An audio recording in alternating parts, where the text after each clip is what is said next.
Hello friends, ಹೇಗಿದ್ದೀರಾ ಎಲ್ಲರೂ? Welcome to my channel. This is Yasmin, mother of 2 kids.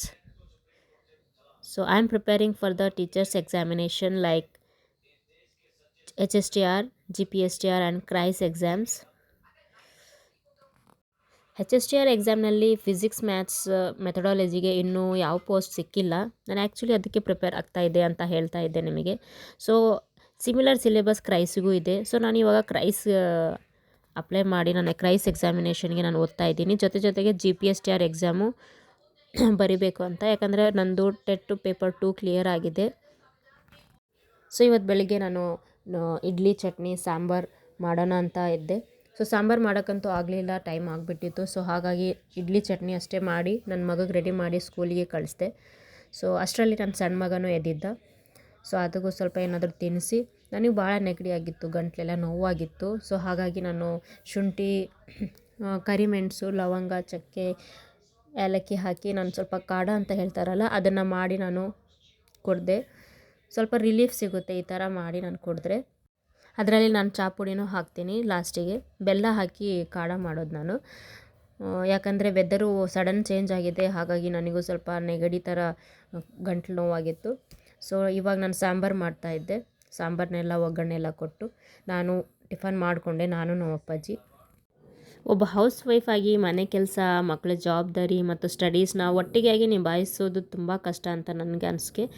ಯಾರಾದರೂ ನಮಗೆ ಈ ಟೈಮಲ್ಲಿ ಸ್ವಲ್ಪ ಸಪೋರ್ಟ್ ಮಾಡಿದರೆ ನಾವು ಈ ರೀತಿಯ ಸ್ಪರ್ಧಾತ್ಮಕ ಪರೀಕ್ಷೆಗಳನ್ನು ನಾವು ಚೆನ್ನಾಗಿ ತಯಾರಿ ಮಾಡ್ಬೋದು ಅಂತ ಹೇಳ್ತೀನಿ. ನನ್ನ ಒಬ್ಬ ಫ್ರೆಂಡ್ ಇದ್ದಾಳೆ, ಅವರಿಗೂ 1.5 ವರ್ಷದ ಮಗು ಇದೆ. ಅವ್ರ ಮನೇಲಿ ಕೆಲಸಕ್ಕೆ ಮೇಡ್ ಇದ್ದರೂ ಓದಲು ಸಮಯ ಸಿಗ್ತಾ ಇಲ್ಲ ಅಂತ ಹೇಳ್ತಾ ಇದ್ದಾರೆ. ಯಾಕಂದರೆ ಮಕ್ಕಳು ಭಾಳ ಹಠಮಾರಿ ಇರ್ತವೆ. ಏಕೆಂದರೆ ಮನೆ ಕೆಲಸ ಕಡಿಮೆಯಾದರೂ ಮಕ್ಕಳ ಜವಾಬ್ದಾರಿಯನ್ನು ಯಾರೂ ತೆಗೆದುಕೊಳ್ಳಲು ಸಾಧ್ಯವಿಲ್ಲ. ಪ್ರತಿಯೊಂದು ಮಗುವಿಗೆ ಸ್ವಭಾವ, ಹಠ, ಅವಶ್ಯಕತೆ ಬೇರೆ ಬೇರೆ ಇರ್ತದೆ. ನನಗೂ 2 ಮಕ್ಕಳು. ದೊಡ್ಡವನು UKG ಓದ್ತಾ ಇದ್ದಾನೆ, ಚಿಕ್ಕ ಮಗು 1.5 ವರ್ಷ. ನಾನು ಎಷ್ಟೇ ಬೇಗ ಅಡುಗೆ ಮಾಡಿದರೂ ಮಕ್ಕಳ ಸಂಪೂರ್ಣವಾಗಿ ನಮ್ಮ ಮೇಲೆಯೇ ಡಿಪೆಂಡ್ ಆಗಿರ್ತಾರೆ. ಅವರಿಗೆ ಊಟ ಮಾಡಿಸೋದು, ಸ್ನಾನ ಮಾಡಿಸೋದು ಮತ್ತು ಆಟ ಆಡಿಸೋದು, ನೋಡಿಕೊಳ್ಳೋದು, ಈ ಎಲ್ಲದರ ಜೊತೆಗೆ ಮನೆ ಕೆಲಸಗಳನ್ನು ಮುಗಿಸಿ ನಂತರ ನನಗೆ ಸಿಗೋ ಸಮಯದಲ್ಲಿ ನಾನು ಸ್ಟಡೀಸ್ ಮಾಡ್ತಾ ಇರೋದು.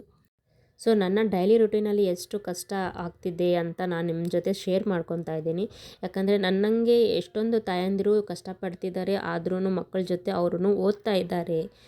ಅವರೆಲ್ಲರೂ ಕಾಮೆಂಟ್ ಮೂಲಕ ನನಗೆ ತಿಳಿಸ್ತಾ ಇದ್ದಾರೆ. ನೋಡಿ ನನಗೂ ಸ್ವಲ್ಪ ಖುಷಿ ಆಯಿತು.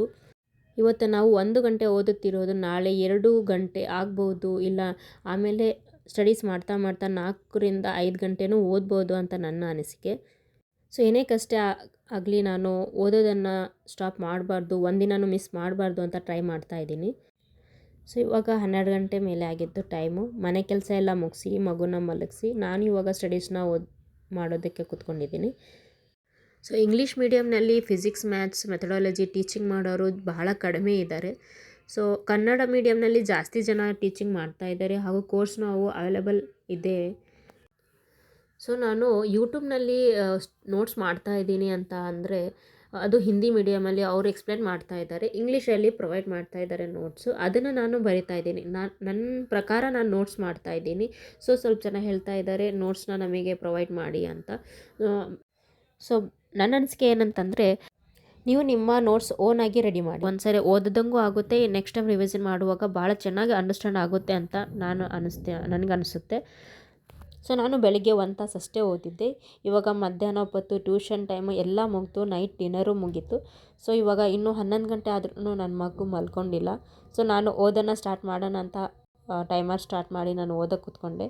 ಒಂದು 1/2 ಅವರ್ ಅಷ್ಟೇ ಓದಿದ್ದೆ, ಬಟ್ ನನ್ನ ಮಗು ಅಳೋದಕ್ಕೆ ಸ್ಟಾರ್ಟ್ ಮಾಡ್ದೆ. ಸೊ ಇವತ್ತು ನಾನು 1.5 ತಾಸು ಅಷ್ಟೇ ಓದಿರೋದು. ಸೊ ನೀವು ಎಷ್ಟು ತಾಸು ಓದ್ತಾ ಇದ್ದೀರಾ ಅಂತ ಕಾಮೆಂಟ್ ಮೂಲಕ ತಿಳಿಸಿ. ಸೊ ನಿಮ್ಮ ಲೈಕ್ಸು, ನಿಮ್ಮ ಸಪೋರ್ಟ್ ನನಗೆ ಬಹಳ ಖುಷಿ ಕೊಡುತ್ತದೆ ಅಂತ ಹೇಳ್ತಾ ನಾನು ಈ ಲಾಗ್ನ ಮುಗಿಸ್ತಾ ಇದ್ದೀನಿ. Thank you so much for watching.